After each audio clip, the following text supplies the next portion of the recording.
Yun nga pala, ang tawag nga pala nito, super worm, Batman. Ayan o, nangingitlog sila. Pag nangitlog sila, kukunin namin yan, tapos ilalagay namin sa isang box. Yan o. Dito nga pala namin ilalagay yan o. Ayan yung mga maliliit pang uod. Ano yun? Anak na ng superworm. Yan o. Kita ko sa inyo. Ayan o, maliliit pa yan o. Superworm. Pag lumaki siya, tapos ito na siya o. Yung anak ng superworm na yon, yun na siya. O. Sarap nito. Dapat nito pag prinito mo, tostadong tostado. Sus. Grabe. Sarap niyan. Kumakain ka rin ba nito? Ang tawag nga pala niyan, superworm. Uod na siya ngayon.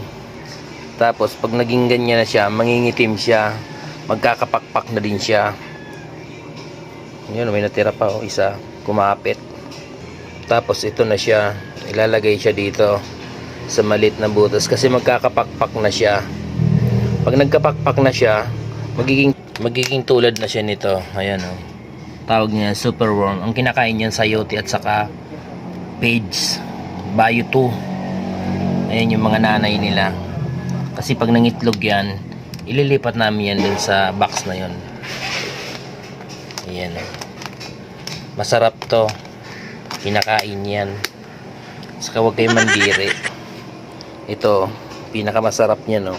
Pag makatikim ka nito, ang sarap nito. Talagang makakalimutan mo ang pangalan mo.